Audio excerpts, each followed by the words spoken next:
On entend la voix de la machine qui raconte des rêves, donc des choses parfois étranges, parfois assez dures et traumatiques. Il y a des images qui sont aussi générées par une intelligence artificielle, par ce qu'on appelle un Generative Adversarial Network, et qui va mélanger plusieurs catégories, du végétal, de la pierre, donc qui va créer des espèces de monstres et qui va créer une réalité qui n'existe pas encore.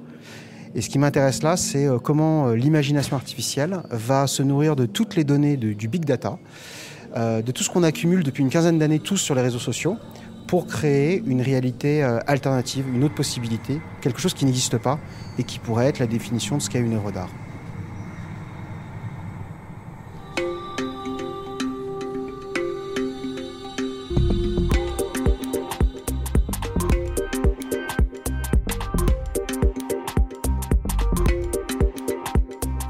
Bonjour, je suis Marie Cousin et vous écoutez Canadair, le podcast du Centre culturel canadien à Paris.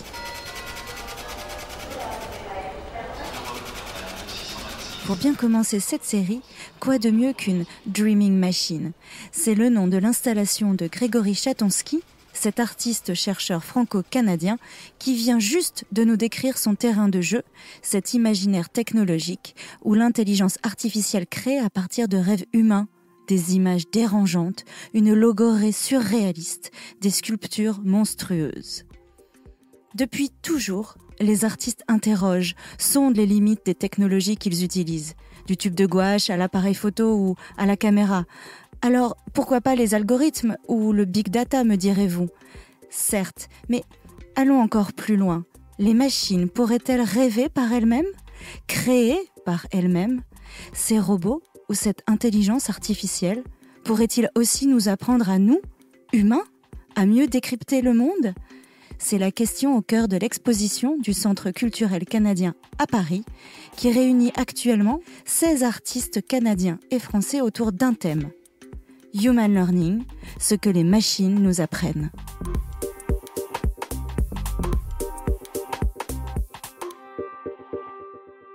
Avec la complicité des deux co-commissaires, le Canadien Alain Thibault et le Français Dominique Moulon, je vous invite à plonger dans quelques-unes des œuvres de l'exposition pour pénétrer cet univers où l'art contemporain et le digital s'entremêlent, où les artistes interrogent le monde au travers des technologies qui le façonnent.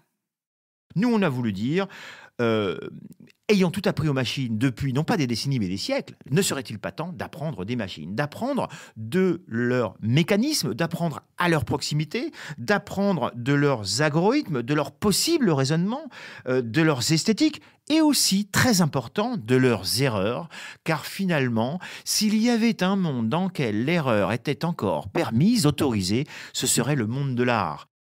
Ce human learning, donc c'est vraiment comme un jeu de mots, si on veut, avec le machine learning, parce que à partir de 2016, donc il y a eu un boom autour de l'intelligence artificielle, de l'apprentissage machine, et puis pouf, ça a explosé.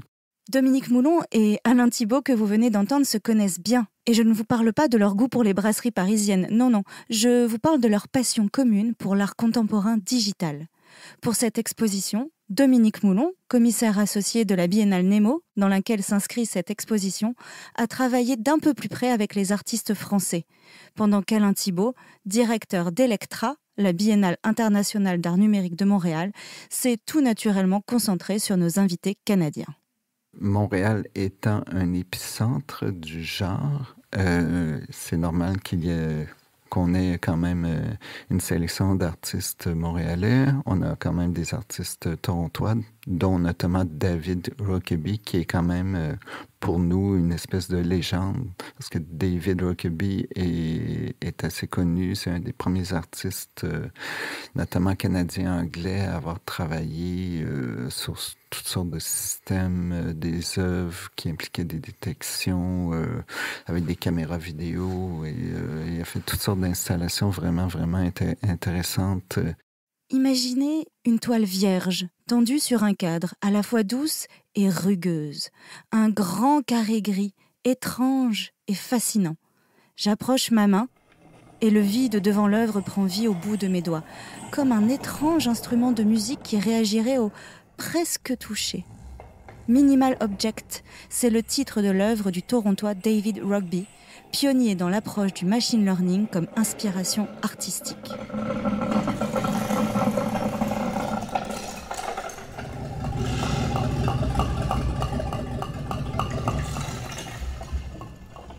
En même temps, c'est extraordinairement intime et intense et tactile.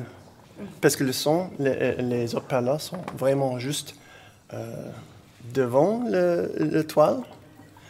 Et le son, c'est très présent et tactile. Ça crée une expérience très intéressante.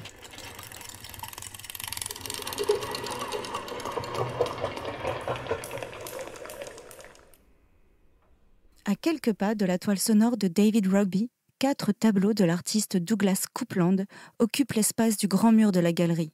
Des portraits d'identité, ou plutôt des portraits de non-identité, en noir et blanc, revus et corrigés à grands coups d'aplat géométriques.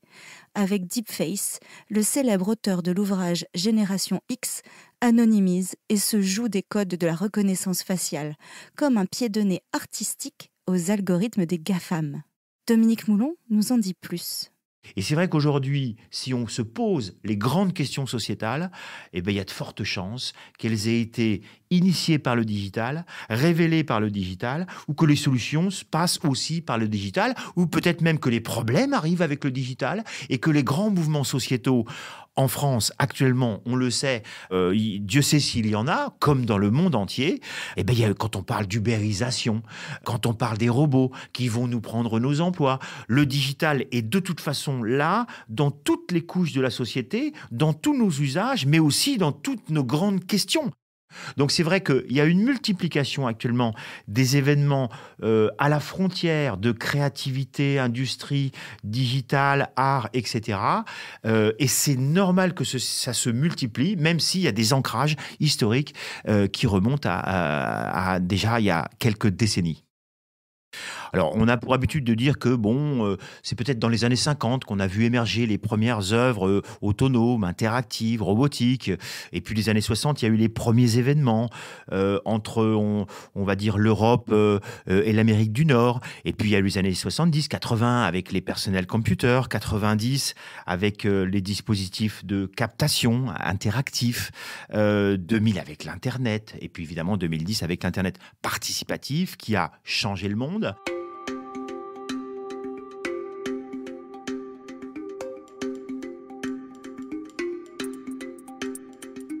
Nous sommes toujours dans notre galerie du Centre culturel canadien. Et face au deepface de Douglas Coupland, dont nous parlions à l'instant, une autre utilisation du portrait et de l'art photographique est mise en scène par le Québécois Louis-Philippe Rondeau. Oserez-vous franchir la porte du temps ? Oserez-vous déformer votre image en passant à travers le grand cerceau lumineux et la projeter en 4x3 sur le mur de la galerie ? Avec son œuvre liminale, ou seuil en latin, l'artiste nous interroge sur le passé qui s'empare sans cesse du présent pour mieux l'étirer et l'effacer. Mais ici, il s'agit d'une manière un peu imagée d'un portail temporel. C'est-à-dire que quand on pénètre dans l'arceau, ce qu'on voit, c'est une image étirée dans le temps qui se produit au niveau de l'écran. Donc, au moment où est-ce qu'on rentre dans le cerceau, vous entendez une ambiance sonore, c'est-à-dire que je vois le présent à gauche de l'image qui a été tiré jusque dans le passé et ça me montre le défilement du temps, le passage inexorable du temps. C'est toute cette idée de détournement des technologies. Alain Thibault, co-commissaire canadien de l'exposition. Je veux dire, un certain type de technologie, qu'est-ce qu'elle peut m'apprendre? Qu'est-ce qui est spécifique à cette technologie-là? Qu'est-ce qu'on peut faire de différent? Donc, je pense que c'est la chose qui anime vraiment l'ensemble des artistes canadiens-français qui se retrouvent ici. Parce que je pense que tout artiste, disons, je dirais pas son but, mais une de ses fonctions, c'est d'essayer de détourner un objet, ou dans ce cas-ci, une technologie, pour en faire autre chose, pour créer quelque chose, évidemment provenant de son imagination, mais qui nous amène ailleurs. Je pense que c'est assez important à la fois pour le spectateur, mais c'est important aussi pour disons, les technologistes qui auraient créé ces technologies. Donc, ça crée toujours une espèce de, je dirais pas un clash, mais au contraire, un bon clash qui fait en sorte que, on fait, waouh, j'aurais jamais pensé faire ça avec ça. Waouh! C'est exactement ce que j'ai pensé moi aussi, en voyant le poétique ordonnancement du chaos mis en scène par l'artiste Samuel Saint-Aubin. Depuis 5 ans, je crée mes propres œuvres qui parlent du quotidien et puis de la mécanique, d'électronique, la mécatronics. L'œuvre s'intitule Prospérité. Donc, on peut voir des graineries qui sont manipulées par une petite pince guidée par de la robotique. Donc, devant nous se placent 3 feuilles de mousse. Donc, au centre, on peut y retrouver les graineries qui ont été déposées de façon aléatoire. Donc, on lance la grainerie. Et puis, le but du robot, c'est de les prendre à l'aide d'une petite pince et puis de les déplacer de façon très ordonnée tout en gardant l'angle d'origine. Prospérité, donc, ça fait écho au symbole du riz, donc au symbole de la fertilité. Et puis la façon dont les robots mènent notre société, donc, au sens large, donc dans la bureaucratie, comment les gens sont déplacés. Donc le robot que l'on voit devant nous fait un peu la même chose. Donc elle prend les graineries et puis elle les déplace, elle les ordonne, un peu comme le fait notre société dans diverses situations. C'est ça qui est intéressant dans l'exposition qu'on fait ici, c'est que le numérique, il est ici sujet, là forme, là outil, là médium et ailleurs. Et ça c'est vraiment ce qu'on a voulu faire avec cette exposition, c'est porter un regard global sur la collaboration des humains et des machines pour le meilleur ici, et on sait que ça pourrait être aussi pour le pire ailleurs. Pour le meilleur et pour le pire, donc, comme pour ce couple Alter 1 et Alter 2 qui accueillent le visiteur par ses cris, à mi-chemin entre la plainte et le grincement. Je les découvre ensuite, robots humanoïdes immenses projetés sur le mur. L'un, Alter 1, est immobile, la tête penchée. Hors service ? Mort ? À vrai dire, je ne sais quel vocabulaire employer. L'autre, Alter 2, croasse et gémit. Il semble vouloir, dans une suite de mouvements saccadés, réveiller Alter 1. Mais un robot veut-il quoi que ce soit ? L'artiste française Justine Aymar sème le trouble.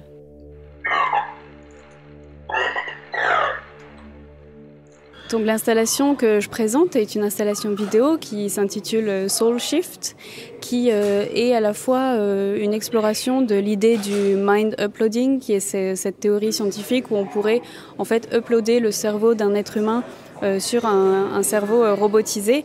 Mais là, ce que j'ai voulu montrer, c'est les avancées technologiques d'un robot particulier avec lequel j'ai travaillé, qui s'appelle Alter, donc qui est un robot qui apprend de son environnement, qui développe son propre comportement autonome, mais qui ne reproduit pas en fait le comportement de l'être humain, donc qui développe ses propres sens.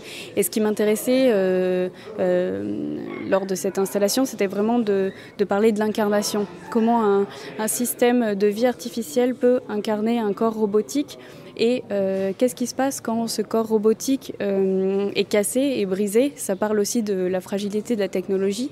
Donc c'est une installation qui est presque comme une sculpture avec les voix des robots qui arrivent aussi comme ça au-dessus du visiteur. J'avais envie que la projection soit très grande pour qu'on ait cette impression de physicalité et qu'on soit vraiment en présence. Donc il y a une sorte de regard quasi anthropologique aussi sur l'évolution entre l'évolution de l'être humain, de l'être robotique et comment tout est lié et comment aussi on peut apprendre, les machines peuvent apprendre de nous et on peut apprendre d'elles.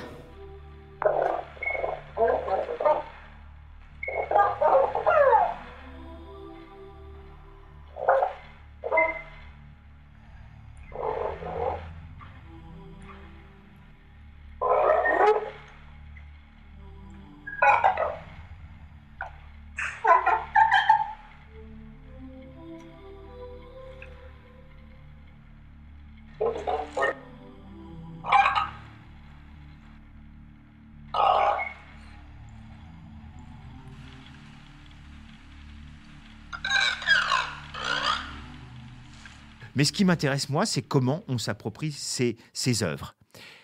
Alain et moi, on a beaucoup de points communs. On entre dans les œuvres par la forme. Je le cite tout particulièrement, venant d'une école d'art et enseignant en école d'art, on parle beaucoup des idées. Que ferait-on sans les idées? Mais les idées sans les formes, j'ai peur que parfois ce soit plus aride. Donc, on a essayé de faire des œuvres qui se lisaient par elles-mêmes et qui possiblement étaient à tiroir. Je pense que cette exposition, par ses formes ou sa forme globale, j'en ai l'intime conviction, séduira le regard de beaucoup de spectatrices et spectateurs. Et je pense aussi que celles et ceux qui pourront, souhaiteront, voudront aller plus loin, trouveront certainement, avec l'une de ces propositions, au moins, si ce n'est plusieurs, ou peut-être même avec le dialogue qui s'inscrit entre plusieurs œuvres, peut-être des réponses à leurs questions, ou peut-être se poseront davantage de questions, peut-être repartiront avec plus de questions que de réponses, et c'est ce que je souhaite. Pour moi, c'est une exposition qui est à la fois... Il y a des œuvres qui sont très accessibles, et il y a des œuvres qui sont, comment dirais-je, ou plus profondes, dans le sens que les niveaux d'appréhension, de compréhension de l'ensemble des œuvres de cette exposition-là fait en sorte qu'il y en a pour tout le monde. On peut en rester à un niveau plus superficiel, où on peut creuser. Et ce que j'aime dans le type d'exposition que j'aime monter, c'est aussi faire en sorte que le spectateur, la personne qui vient voir, se fasse sa propre histoire, si on veut. Donc, on ne donne pas tout prêt à mâcher, à comprendre à la personne, mais il y a un petit côté mystère dans tout ça, et puis c'est ce que j'aime. Et n'est-ce pas là, finalement, le cœur du human learning? Aller au-delà du mystère, lire entre les lignes et découvrir de nouvelles significations? Merci à Dominique Moulon et Alain Thibault, et merci aux artistes qui ont dévoilé un bout de leur mystère. C'était Marie Cousin pour Canadair, le podcast du Centre culturel canadien à Paris. N'hésitez pas à vous abonner pour vous envoler prochainement vers d'autres découvertes canadiennes. À bientôt!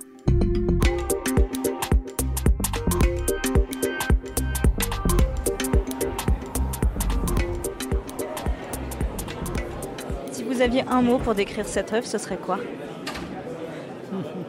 Un mot, c'est compliqué. Psychédélique, moi, je dirais. Artificiel. La conscience mécanique. Cinématographique. Moi, je dirais plutôt picturale, la peinture, en fait. Une peinture, mais postmoderne. La créativité à son état pur. Mais je pourrais dire aussi époustouflant, quand même. Déshumanisé. Ça fait un peu peur. Et ça ressemble aux humains.